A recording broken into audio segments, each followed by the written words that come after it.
episode of the crossover. We'd like to thank everybody for your support. Numbers were great for the first one, the preview, and then we just kept rolling with last week's episode.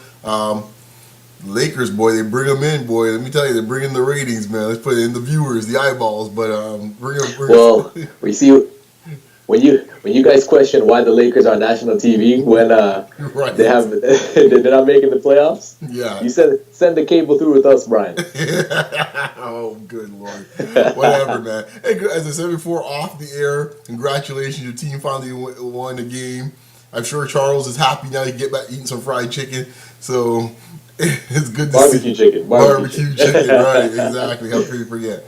So this week we're getting to, as usual, you're focused on a game that happened the past week, feature some mini marquee teams, kind of discuss where both teams are going at this point in the season, and then we'll get into our topic of the week. And this week, obviously, a lot of discussion going on about the Cavaliers. So let's get into it. We're going to talk about a game happening way back, sometime early last week, which was the Golden State Warriors versus the Clippers. This game was in Oakland. In Oracle, it was a beatdown of serious proportions. Golden State beating them left, right, upside down, sideways. Curry was toying with Chris Paul. Chris Paul looked like an old man in that game, boy, and it did look pretty to me. What are your thoughts about it, man? Yeah, I mean, I think those teams, they don't like each other, first of all, and that definitely adds into the rivalry. So when those guys play, it's not just a rival within the conference. There's that game within the game, exactly. Which it makes it fun, for us to watch as fans. Sure. But I think Golden State just came out wanting to send a message to them. The Clippers have had a lot of hype for the past couple of seasons, and I think Golden State really came out and want to send an early message. I mean, we're only 6 games in, or 7 games into the season right now, so you can't really send a message, but they really wanted to, set the tone, I guess, for the rest of the year. Yeah, true. And should they even meet up in the playoffs, you want to have that, if you want to call it, psychological advantage to a certain extent. And I thought the Golden State's home crowd, I mean, it's one of the best crowds in the league, man. Yeah, it's one of the best crowds in the league, and they were into that game too. And the Clippers look like, I mean, it's almost as if they felt they could just show up and win the game. Yeah. Because the effort that they put forth was horrible. Yeah, I mean, they're not saying the LA crowds are bad crowds, because they're pretty good crowds when they get going too. But because we're on the East Coast, we don't see a lot of those West Coast games or as much as we see, the East or Midwest. The crowds out in the West Coast, like, I mean, you take back the old Key Arena in Seattle or Sacramento when it's humming. Or to your point, you said Golden State, even Phoenix. Like, when those crowds get going, I mean, people talk about laid back California West Coast. Those crowds are no joke in this case. I mean, they're not at all. I mean, if you look at the early 2000 Kings, with Weber and Mike Bibby and those guys, and Page and Vlade, I mean, that Sacramento crowd was raucous. I mean, even Houston in the mid '90s too. I mean, their crowd was pretty good as well. Yeah. So.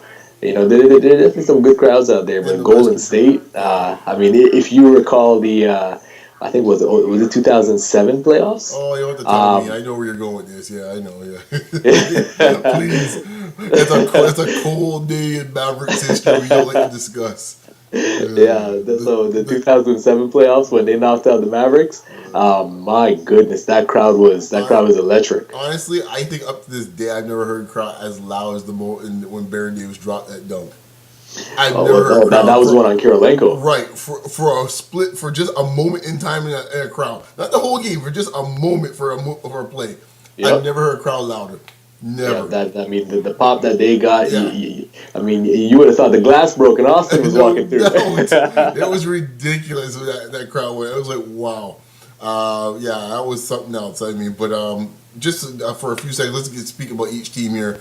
Go to Golden State. How you like how they look so far early in the season? I think they're looking good. I mean, I had some questions with regards to Steve Kerr. I wouldn't, I wouldn't say I doubted him, but obviously it's the first time we're seeing him in a coaching capacity. We've obviously seen him in the front office doing some things with Phoenix, but I think he's been around some really, really good basketball minds. Oh, he's not next coming Red Auerbach? I thought that was already a case. They're already making his bus in Springfield or wherever the heck the Hall of Fame is. Yeah, Springfield. Exactly, down the street from my in-laws, and so I know, I see it all the time. So I said, well, they're crafting it out already in this case here.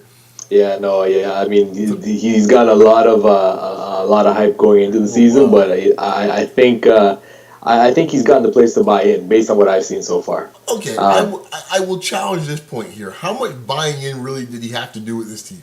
They're already a top 10 defense. True, they're in the middle of the pack offensively. I will grant you they have improved offensively. There's some things I like he's done. You definitely see, but I will pose this question though, and back to you.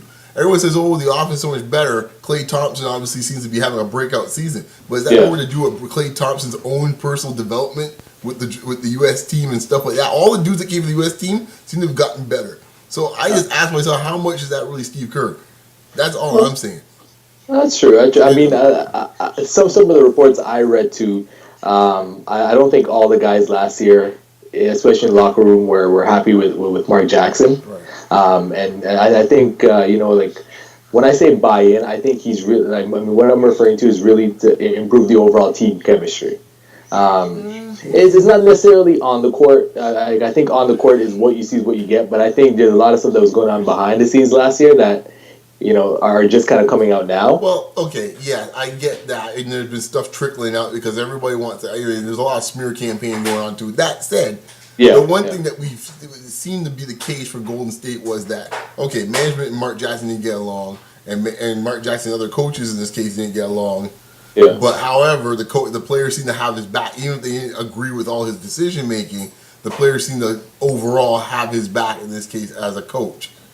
And that's the part. I've read some conflicting things. So, I mean, I've seen reports where it said exactly that. Mm-hmm. And again, I've seen some of the, I'll call it the Henry Abbott type reports, or unnamed sources within the team. Right.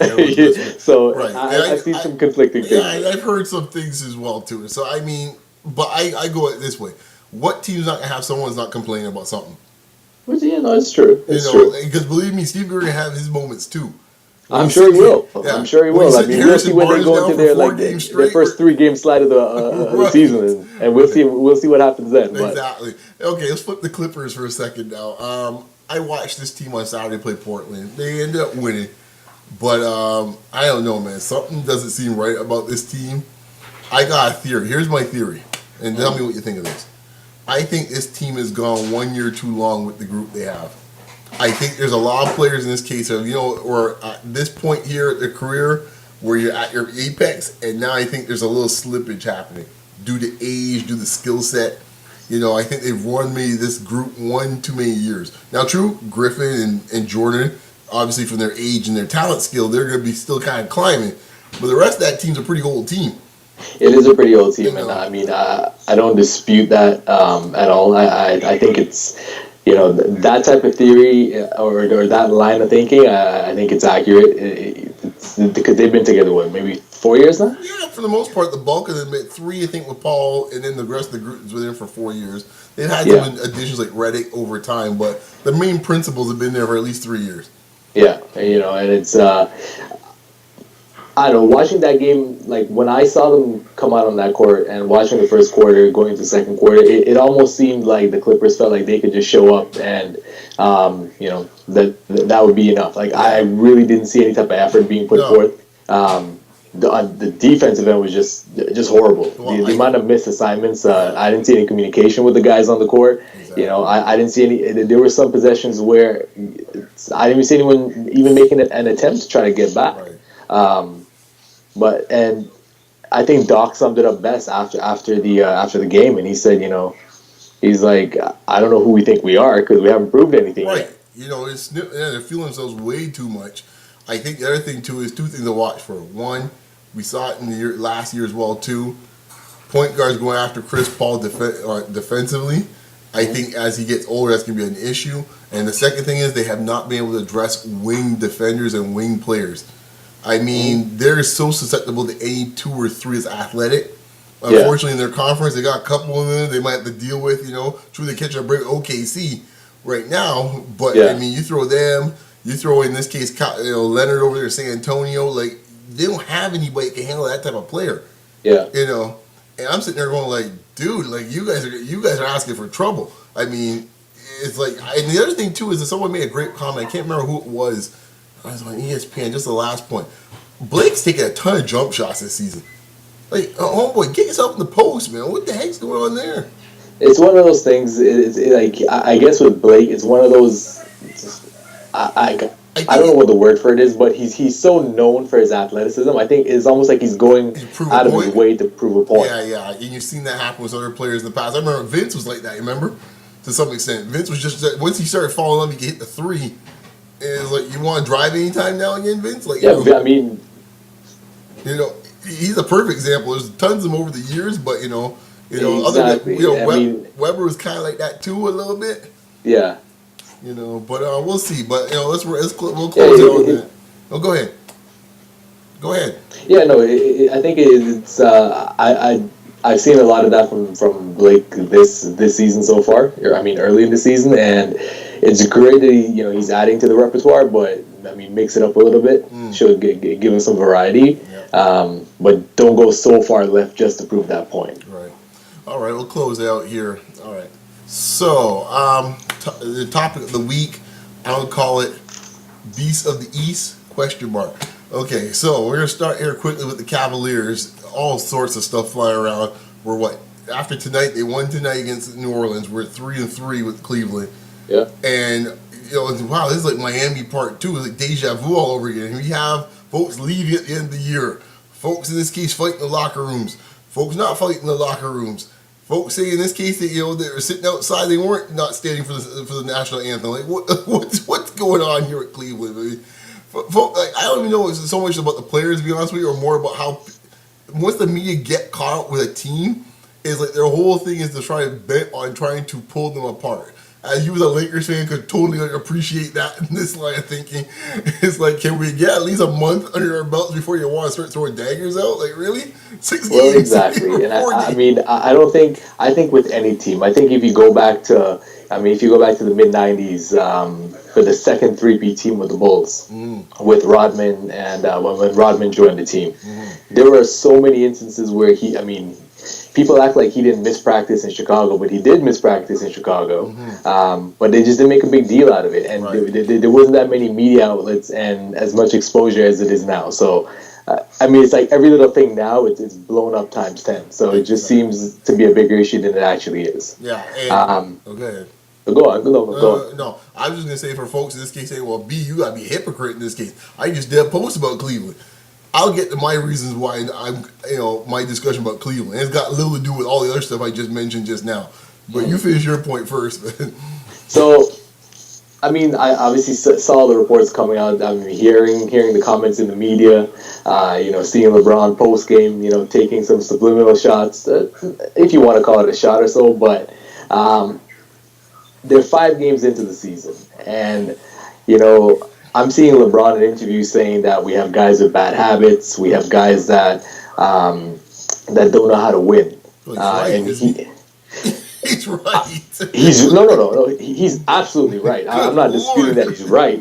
But I think from a leadership perspective, with a new team, with a younger team than he had in Miami, especially with Kyrie Irving being 22, 23. I think those are things where you want to address it internally first and not necessarily say certain things to the media. You got to look at the younger guys and their mentality now. We know the younger player mentality, and we know how sensitive these guys can be. Well, okay, let me run your theory through then. So what's Kyrie going to do? Mouth on LeBron in the public? How's that going to work out? No, that's what I'm saying. How's that going to work out for you? Right.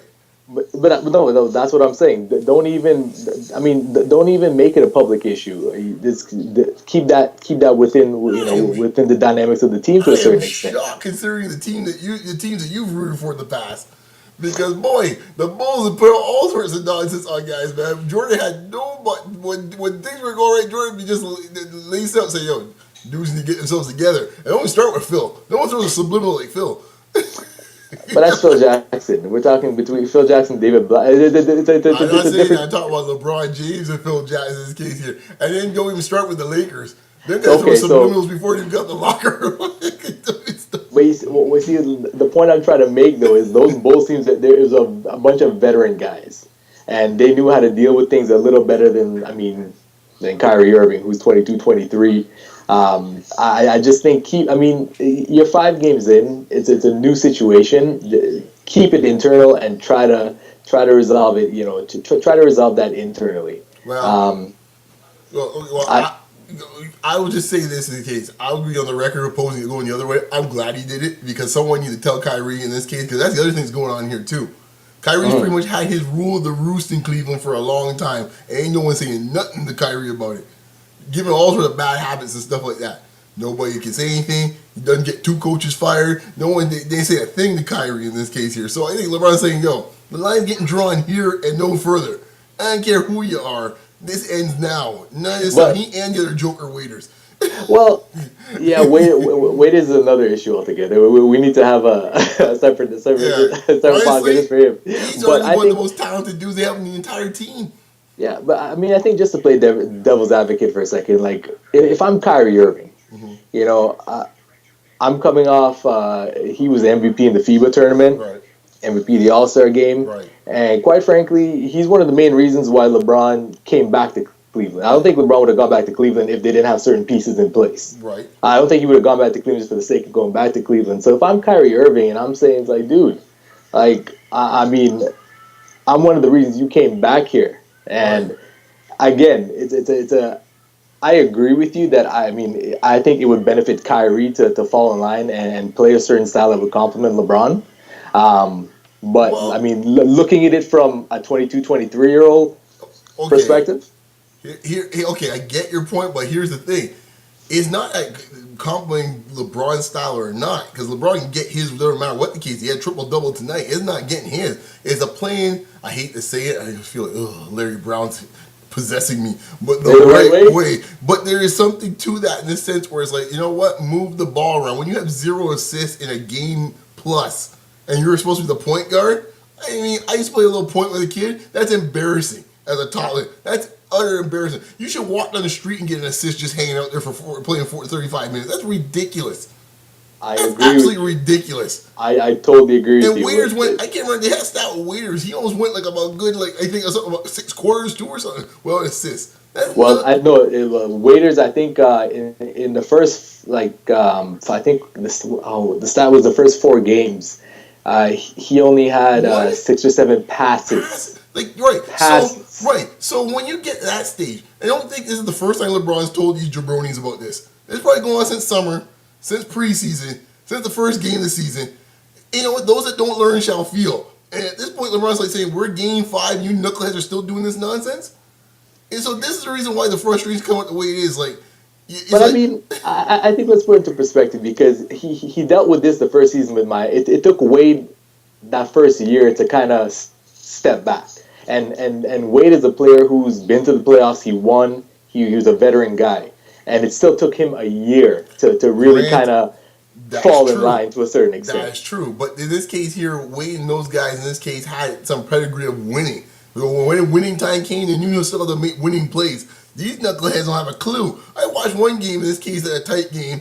Kyrie just pulls up for the 3-point line in this case here with 3 minutes left to go in the game. He's like, dude, time, score. That's the other side of my argument. So, I mean, you can see from Kyrie's side, but if I'm LeBron, I'll tell Kyrie, I was like, you've been in the league for 2-3 years now, and you haven't done anything. Right.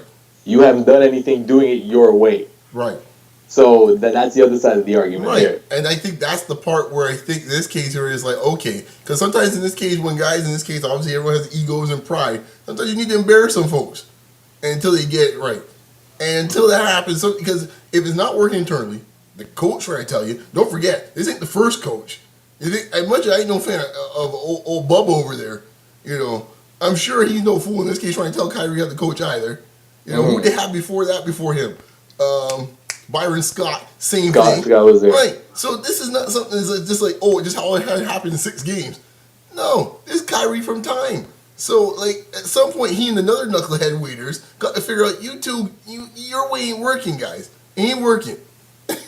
And Verge, I'm sure, told them so in the past, and some of the other vets in this case here, they didn't want to listen to them. So I was like, okay, LeBron's like, okay, I'll let you guys do what you want to do for a few games and see what nonsense happens. And now I'm going to turn the heat up on you guys with the media. I wish he wouldn't. He wouldn't have really done it through the media just yet. I mean, if it's like end of December and they're still doing nonsense, hey, but you can't do it that way, man. Because before you know it, you're in the 6th seed all of a sudden, and you ain't looking at home court. I mean, things can get away from you fast. With a younger group, I think it could go either way. Like exactly. you can get through to them, yeah, or you can alienate them even more. So it depends on which way it goes. LeBron's at part GM. You just trade him in the offseason, man. If that don't work out, so like, what you do? All right. I think just to close off on this point, from Kyrie's point, like I said, I think it benefits him to play the right way. I think he just signed a 5-year, $90 million contract. So it's not like it's a situation where he needs to show and prove what he can do to get a contract. He has that security there. Right. I think it's just he just needs to acquiesce and fall in line. But it's the young player's ego. It's a huge thing to get over. Here's the thing. This is the part that which is the part me personally just watching is frustrating. Watching Irving, he's not playing with a guy in this case. I'm not going to name names of certain players in this case. Where if that player gets the ball, he's never going to see the ball again. Yeah, he's not playing with a dude like that. Yeah, exactly. If you watch the game, tonight's game and the one they won the other night against Denver, he's still getting his shots. But just within the offense, he's too talented not to score 20 points. He can get 20 points. Same with Waiters. They're going to get their shots. Yeah. You see Waiters want to talk about he want to play off the bench. He comes off the bench, he had 17 in Denver the other night, and he's the catalyst for the team. Well, I think that's what we said in our first episode in our season preview. That's I said if LeBron can take Waiters aside and say, hey, we like where you can help us is coming in that second unit and giving us that scoring punch while I'm on the bench, while Kyrie's on the bench. You come in and lead that second unit. Yeah. And I think that's the approach that he has to take. And you're right. I mean, he comes in off the bench, scores 17, and that's where they need him. Right. Exactly. So. But overall, I think they'll be fine. Okay. Like it's a lot of hype right now, but they'll be fine. Okay, let's get quickly into the thing. We're way over, so we're gonna go quickly into Rose. You wanted to say a piece about Rose. Let's let you rant for a few seconds on this one. How long has Rose been in the league? Rose got drafted in 2008, if I'm not mistaken. Yeah, I think Rose has been 5 years in the league now. And he's only played 3 full seasons. Yeah. Since he's been drafted. I understand he has, like when it comes to the injuries and things like that, you want to be careful to a certain extent. He had the torn ACL, so that was the left knee, and then the torn meniscus in the right knee.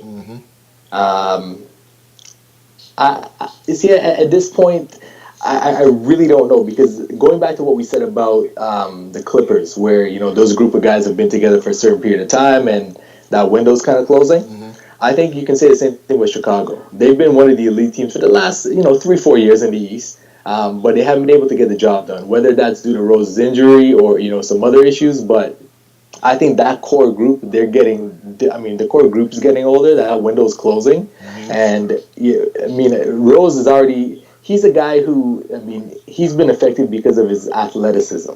He's never had the great court vision of, like let's say Chris Paul or Rondo to a certain extent. He's never had a reliable jump shot like a Steph Curry. So when you take away his athleticism from him, I don't know how effective he's going to be. And if the Bulls are in a situation where, he gets his ankle injury or he, something else happens to him and you have to be careful with him, and you got to sit him out. It's at some point, you gotta maybe try to look and see what you can get for him. And not saying that there's anything good out there right now, but it's something to think about. That's the point I was making to you. Is like, what are you going to get for him? He's got to play straight. You got to play a certain amount of games for people to even want to take him on. If you're going to get anything for him. Yeah. And then know when you trade for Rose, you're going to get what you think you can get. Rose is worth. That's the risk you get. That also you trade him and then he goes to another team and he never gets really hurt again and he's putting up 20 a night and then you're screwed. Well, I've already seen glimpses that his first step is not what it used to be. Like those injuries have already they've already taken a toll there on him. I will say one thing with Rose. I mean, I know lover Rose, I know disliker Rose. I think Rose is a very good player. He's got his flaws like everyone else, but the game I saw against Cleveland, the day he got hurt with the ankle, that's the closest. That looked like the closest I've seen to old Rose that I've seen in any stretch of this 2 years plus of him in injuries. That whole game, I said, oh wow, this dude looks almost like MVP Rose again. Like he was attacking and stuff like that, and it makes me wonder that if he gets healthy and can play a string of games together, it's like, okay, because to me that's all I wanted to see. To your point, we weren't seeing that beforehand, but I think that game is like finally we're starting to see like, here we go, because he was being a pain. Like they can contain him. I agree with you. He was amazing in that game, but I think that's where.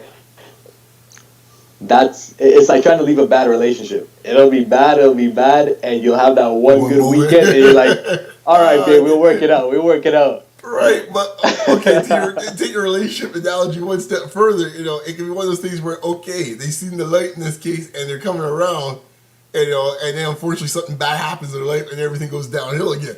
So we don't know. I mean, if he comes back and everything's fine, it's a sprained ankle, and take your time with it. And I think he'll be back sometime next week. Knowing the Raptors' luck, he'll show up on Toronto's doorstep on Thursday night.